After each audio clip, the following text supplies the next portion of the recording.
Hello, welcome to Squishy Vision. Um, this is gonna be a relatively quick, I think, reaction, simply because my back is not having a good time right now. I really will go lie down. Also, it's 1 in the morning, um, on a school day. Oh, I am taking an annual leave for like the morning. Still, I should probably go lie down. At which point, I'll end up almost certainly falling asleep. Then be the way things go. Um, this was an interesting episode. Here's what's worrying me and distracts me the most. We are 5 episodes in. I think there's 2 or 3 episodes left, and it feels like we're only just reaching the midway point. Or rather, I don't know. There's something off by the pacing of this show. And it kind of feels like by now we should have already. We should have. We haven't hit a reveal. I don't know. It's hard to tell. I guess there is a reveal. Um,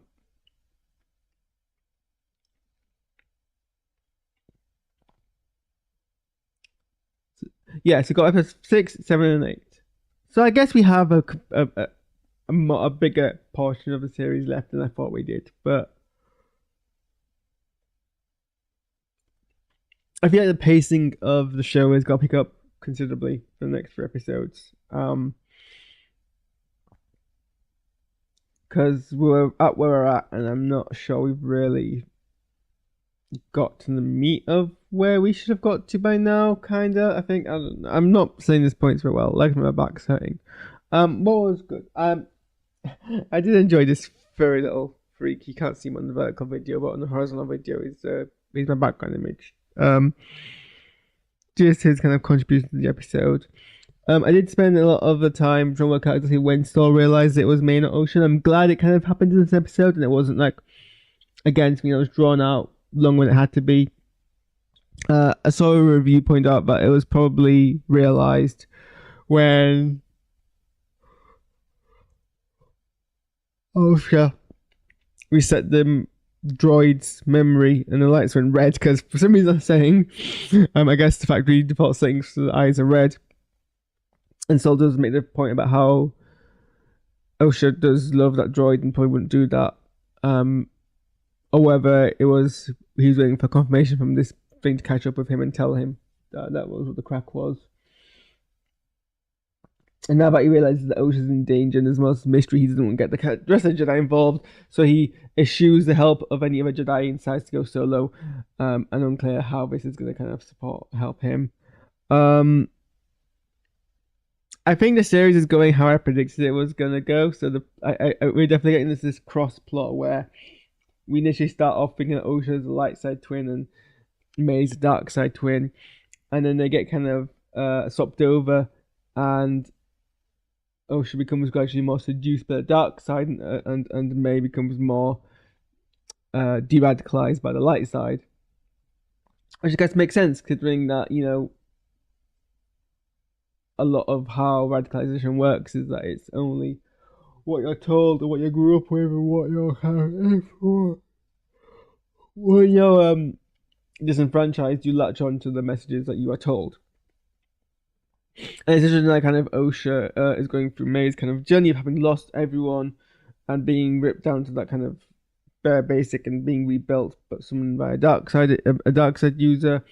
And May's a bit more of a difficult position where she's not quite in that position, but hopefully once the truth is revealed to her by Sol, that's gonna be what does that. I am predicting we're gonna end up with her Nala here, which is Osha and May fighting each other, but on the opposite sides to which they started, and Osha fighting the Jedi, May fighting the stranger. That's kind of how I see that going.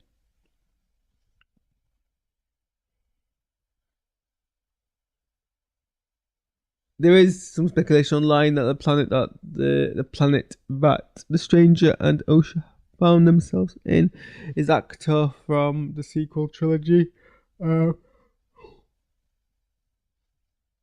Shelley does look familiar. but the creators are keeping that close to their chest. They kind of amusingly, in a way which I know TV Sins is gonna like get its scribbled up pause on. Had a title on the screen, subtitle saying it was Unknown Planet, which is funny. Hello, Trizzy. Thank you for the L, I guess.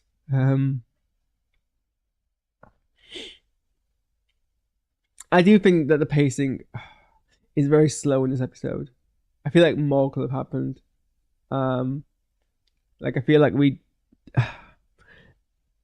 you do need to pause the character work, but I feel like scenes were drawn out, dialogue was drawn out much longer than it could have been. It could be more snappy, especially for like a very limited series. And as far as I understand, the intent is only for this to be like a limited series with 8 episodes. I think the creator have said, "Oh, we might have a season 2, but if we do, it'll be a completely separate like storyline. This is a very self-contained storyline. It's not like we're gonna end things unfulfilled." Is what they're saying anyway, which is nice because you kind of want that conclusion in case things don't get picked up. But again, it does mean that we are basically coming to the 3-episode finale, and we have, I still think, a lot of things left unclear to us. But I guess all the chess pieces are in the kind of where they have to be, and I can't see where it's going. There were some interesting moments. It's kind of clever actually how literal they're being with the dark side seducing. It's kind of almost like preempting the satirical and comments riffing into the show by basically being like, no, we're going to play into the fact that the stranger is more or less through and through being a seductive. Like it's not just seducing in the very theatrical Shakespearean sense. It is literally seducing Usha into the dark side. All the things I'm thinking that they would tackle or discuss, that they would like bring up, they don't quite do it. And I'm not sure that's trusting the audience and leaving it to subtext, or if that's because it's not really going to work that way. And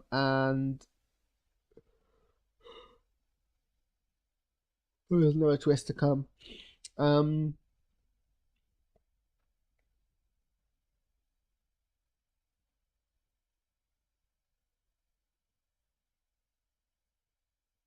I do like the moment with like Jedi is like, oh, like basically Sherlock Holmesing the bodies and like detailing what actually happened from looking at the bodies, and the Jedi Master was like, no, you dove over the more obvious factors. They were killed by lightsabers, but now they seem to blame Master Sol. So it's actually unclear. I think Real Jedi's blames Master Sol. Leave Jedi's like, well, that's a bit of an accusation to make, but then they seem to kind of settle on that as being the leading theory, which I guess is kind of like, well, who else is going to blame? But they do know that May was trained by someone in the Jedi arts, so I don't know if it's particularly a stretch to assume the person has a lightsaber. Anyway, I am not doing very good at reacting this episode, probably because of the amount of pain I'm in. I'm going to end it there. I'm going to lie down. We'll see if I wake up. I need to watch more of Star Trek Prodigy. I don't know if that's a tonight thing or not. Maybe the morning thing. We will see how it goes. Thanks for tuning in, and I am gonna bounce. Okay, goodbye. Where's the button to end this? There it is.